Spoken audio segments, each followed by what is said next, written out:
Hey guys, it's Snailbiter, and I've got another World of Tanks replay here.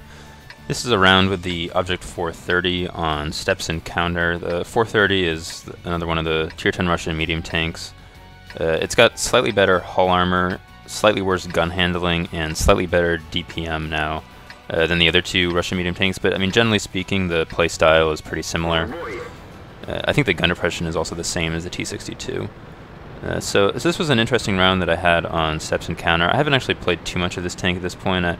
Generally I find with the slightly poorer gun handling that it's not quite as much fun to play as the T-62A and 140, but the extra DPM is nice. So, and I mean, as I said before, there isn't a huge difference, any huge difference between either one of the three tanks.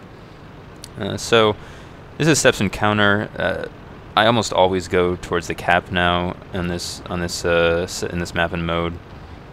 I generally think it's better to control the cap area. It can be difficult to push on the cap if you've lost that area, and so it's usually safer to go this way, especially in medium tanks, which can get there pretty quickly.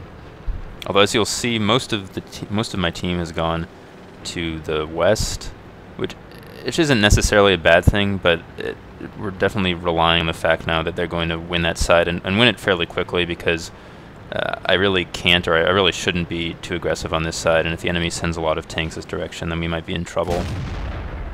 So I was going to move up there, something that I probably shouldn't really do, considering that at the moment the only support I have is this T-54A1, and there's an M103 a little bit farther back who's coming up. I'm just trying to get a sense of what the enemy is sent in this direction at the moment. And I spotted the WZ-120 and Type 61. And clearly the enemy's being fairly passive so far. Usually you'll see somebody go up to around D8 and try to spot from there, but nobody showed up there yet. Got a shot into the M48 Patton there. Looks like the enemies have a fair number of guys who have hung back in that E1, E2 area. But I'm still thinking that we should be able to win that side. We have a T-30 going up the middle, which is a little bit of an odd move for a T-30, but hopefully he can do some damage going up that way. Now I'm just trying to see if I can get shots, and there I get hit by the JPZ-100 that was sitting way back in A7. I had no idea he was there. He put a good shot into me, set me in fire, and forced me to use the automatic fire extinguisher and my large repair kit. So just like that, things are not looking really good for me, as I lost like 2/3 of my health there, and now it really forces me to pull back. It's pretty clear now that the enemy has a fair number of tanks there. It looks like 5 or 6 have been spotted in that area, and so if they push, they could definitely kill all of us on this flank. I'm trying to move around. I don't want to just completely back out of this side and become a non-factor. I want to see if I can try to do some damage, but since most of the enemy are kind of on that lower road in B8 or so, that I'm not really going to have really good shots. I'm also worried about getting shot from the center, and so there I bounced a shot that was probably from the WZ-111. I'm going to try to support this T-30 as he's moving up. And now the enemy gets on the cap, so it looks like we're going to lose the cap flank, and things aren't really looking great on the other side either. We've lost a fair number of tanks over there. I bounced off the WZ-111, of course, off his side turret somehow. So I'm kind of in a bit of a weird position at this point. I've only done 1 shot's worth of damage so far, which usually isn't a good thing. Generally I don't like to be in a situation where I can't really engage the enemy and do damage, and the problem here is that it's going to take me too long to get to the other side and help win that flank, but I also can't really directly engage the enemy tanks that are on this flank because I'm at such low hit points, and because the enemy outnumbers us on this side. So I was going to go back and try to defend artillery, but from the 1390, but he ends up going back up the middle to kill the T-30. And so I ended up just taking a position up here, and thinking maybe I can kill a few of these enemy tanks as they push in. Now, at this point, what's worth noting is, so the enemy is up 7-3 on us, and they completely had won the cap side. So really what they should have done is, instead of pushing up into us as aggressively as this WZ-120 did, they should have set up defensively around the cap, put 1 or 2 guys on the cap, and then forced us to go towards them or push into them and reset. So instead this WZ-120 moves up really far, and doesn't have too much support. I can kind of, me and this E-75 can shoot him without really being too worried about getting shot from the other guys. So we're down a lot of tanks right now. We're down 4 to 10, 5 to 10 now. The enemy should really win this game no matter what. This is really what you're going to see as a classic example of rushing in 1 by 1. So the WZ-120 gets killed, I'm able to kill him, and the E-75 kills the 50-120. The Leo PTA is on my flank. I'm able to actually track him there, and I'm trying to keep this rock between me and the JPZ-100. I obviously don't want to get shot by him again. Now I see the Leo PTA is backed off, so I don't have to worry about him shooting me. The JPZ shoots, and now I can get his side. So I'm able to track him in this position. Shot him once in the sort of superstructure area, and then I realized I should really just retrack him and keep him tracked. So retrack him, and I make sure to keep him between me and the Leo PTA, so the PTA can't shoot me. And that means that I didn't actually end up getting shot there, but probably by the Type 61. But the idea there was to just screen the Leo PTA using the JPZ. Since I was able to, or since my gun had fast enough reload to keep him tracked there, I could just stay on the side of him and didn't have to actually circle him.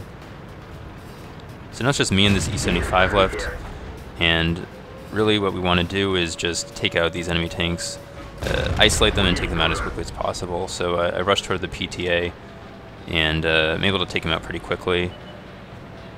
There is a tank still on the cap, but we do have plenty of time to reset, and that's the issue with capping with only 1 person on encounter, is it's a really, really slow cap. That 1390 gets spotted. He looks like he's rushing towards us, so I'm going to get on either side of this ridge and just head towards the cap with the E-75. Got spotted there. The 1390 is still, looks like he's just going to rush straight for us. And I'm just going to set up in a position to get a shot on him. And actually set him on fire there. He puts it out just before he gets killed, but he's too far away to really do anything effectively at that point, and I'm able to get the kill shot. Now this Type 61 rushes me, and I actually get a pretty nice track shot. I don't really think that was totally intentional, but it was really the best possible scenario there. So I'm able to track him and stop his momentum. And now he's obviously really hesitant to push on me, even though originally he had 1,000 hit points. And I can kind of go hull down here and make it really difficult for him to pen me. He also has this stock gun, it looks like, so he's going to have trouble penning my upper plate. And in the meantime, the E-75 killed the Patton that was on cap. So I kill the Type 61, then right after I kill him, the Waffle pushes up, and at the last second I angled my armor, and it looked like my sides absorbed that shot from him. And even with the damaged gun, I'm able to kill him on the move. So just like that, we were able to go from being down 3 tanks to now essentially in a winning position, unless we do something really stupid. We should easily be able to kill his artillery. So really a couple of points that I wanted to make about this replay. One is that I really think it's a better idea almost always to go towards the cap on steps and counter. In this situation, the enemy team really played it pretty poorly once they had taken over that area. But the majority of the time when you win that side, you're going to win this game or win this map. And the second part is just, as I said earlier, you have to be really careful, even when you're ahead by 5 or 6 tanks or however many tanks the enemy was in this game. You have to be really careful about just YOLOing in at the enemy. I mean, this is something that I've done before where, my team is up by 4 or 5 tanks, and I think it's safe to just rush in, and we end up losing because that's what everybody thinks, and they just rush in 1 by 1. I mean, as you saw, especially at the end there with the 1390 and then the Type 61 and the Waffle, the Tier 9 Waffle, each one of them, I only had to engage them one at a time. There was never a situation where I was taking fire from multiple tanks. And because of that, and because the turret armor of the 430 and the slightly better hull armor, I was able to bounce a few shots and just able to take them out, each of them out one by one. I mean, it did get lucky probably with that, with getting the kill on or getting the bounce from the waffle. But even still, the E75 it looks like had pretty close to full HP, so we probably could have won this game anyway. So anyway, I hope you guys enjoyed this replay, and now I'll show you guys the end plates. And here are the post-game stats. I actually ended up getting an ace tanker in this replay, which I was kind of surprised about, as I only did about 5.3k damage, which usually isn't enough to get an ace in medium tanks. I think it was probably had to do with the fact that a lot of the damage that I did deal out was to tanks that were pretty close to me, and so that does have an effect. The E75 on my team had a good game as well. He finished second, and it looks like the waffle on the enemy team, actually, the tier 9 had a really good game, and that was probably why, even though we had a lot of guys on that west side, that we actually ended up losing that side. So anyway, I hope you guys enjoyed the replay. Thanks for watching, and I'll see you guys later.